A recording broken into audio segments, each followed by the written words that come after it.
It's upside down. Okay, now it's right side up. This has a lot of the original 85-degree caps in it, and it's been assembled in a way that there are high quality power supply sections, I/O, transformers added. Those weren't in the console originally.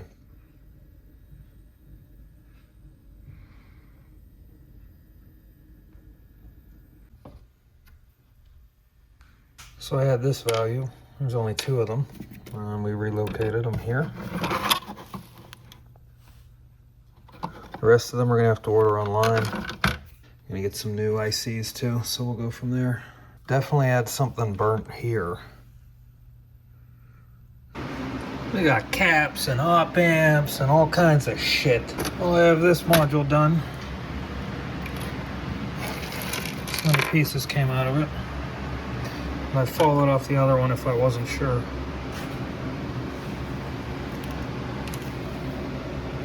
I kind of screw the sections down when I'm done with them so they're not flopping quite as much.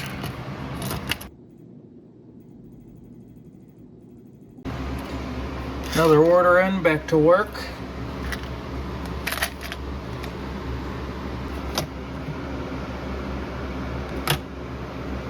Put the rest of the op amps in and call it.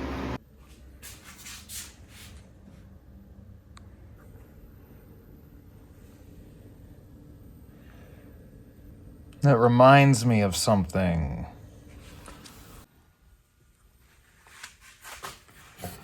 Looks like the Jackson pickup was in there at some point, because that's the Jackson ring, and they carved it out for a bigger pickup. That's a shame. This is a real Hondo. That's a shame.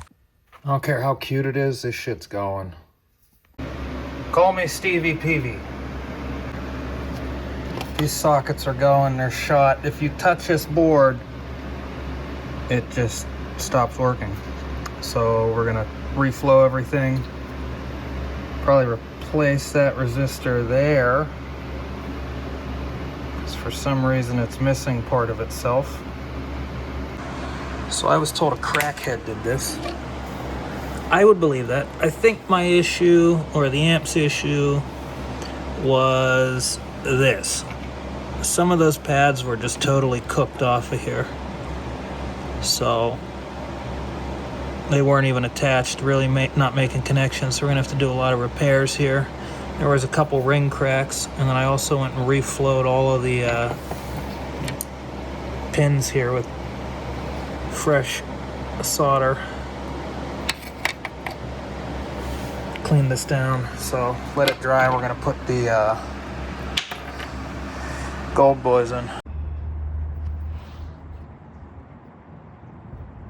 There's supposed to be a hole in there.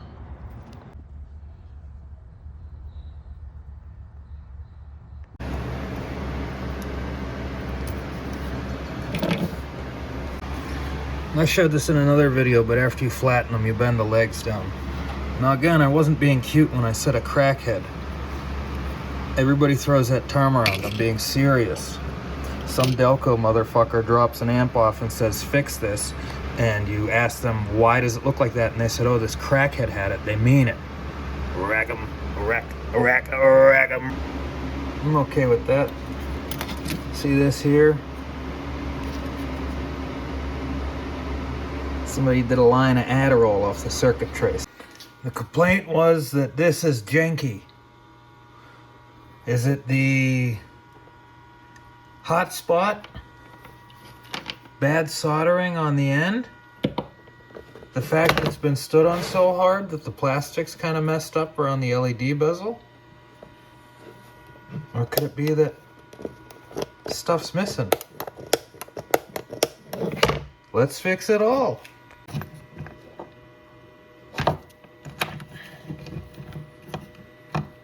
I would say somebody's been in here.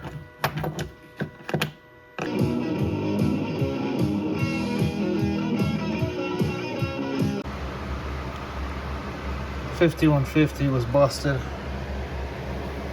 It was spinning. Here. So those are spinning and then touching each other. Anytime I have movement on that, I just get rid of it.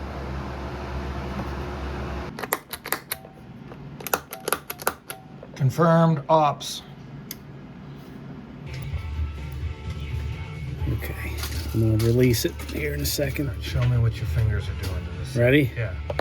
Look at that. Oh, yeah. Yeah. See, it's all the way up here. It's a 1/4 inch back on that side. You want to take this off of there, see a little more. Yeah.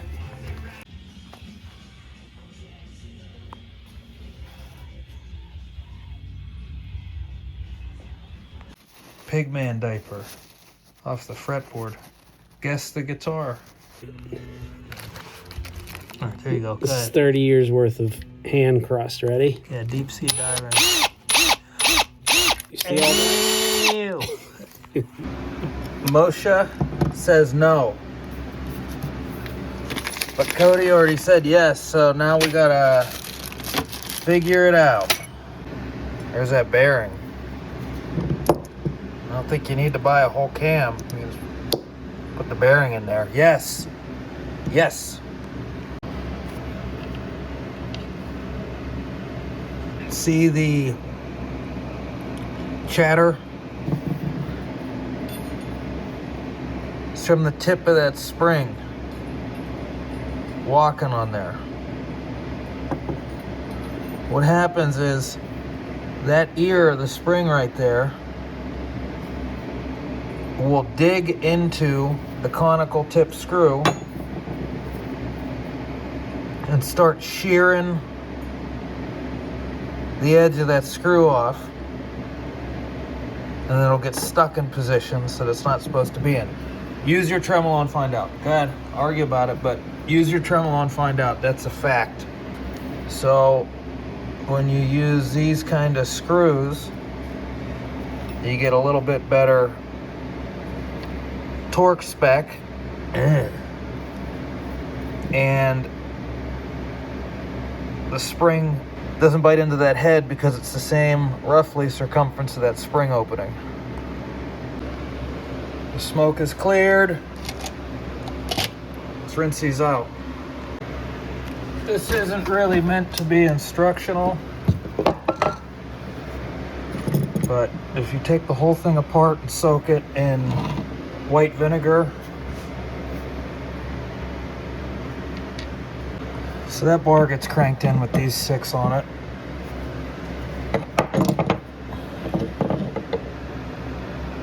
And then these pins over here go into the bearing. See that shoulder, you don't want to tighten that so much that that smashes into that and breaks it.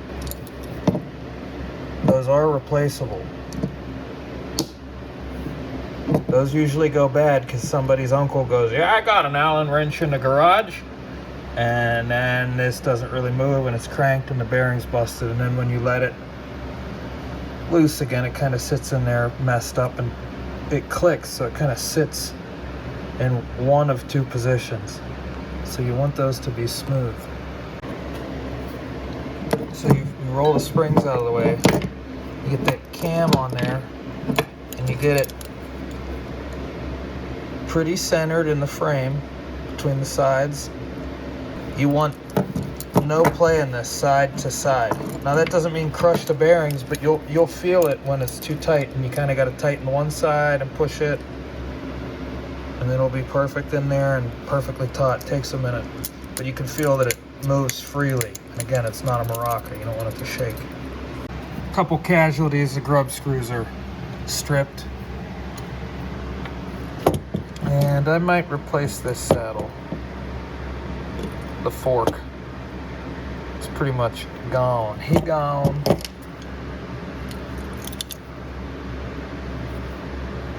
That's a lot better. Ride on the deluxe Kahler train. No. This is not gonna happen. This might not be the best video anyways. I gotta get a different bit. And do the drill bit in reverse. See how that works.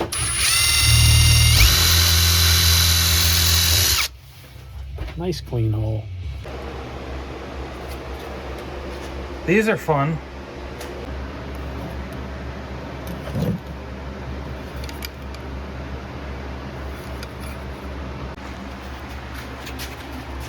There's bugs in it and shit. Snare, flute tom, back tom. One of the star casts is broke. The mounts. Kick drum's in rough shape. Rims are good, but we're going Accutune. Just trying to. These are gross. Like gross. They're gross. They're very gross. Metallic enough to see my belly. Nice. Gotta get that black chrome for the top. That's my sound. That's me, Bongo Bob. Wow, this is Terry Bozzio's. I had no idea. It's even got his snot on it still. Whoa.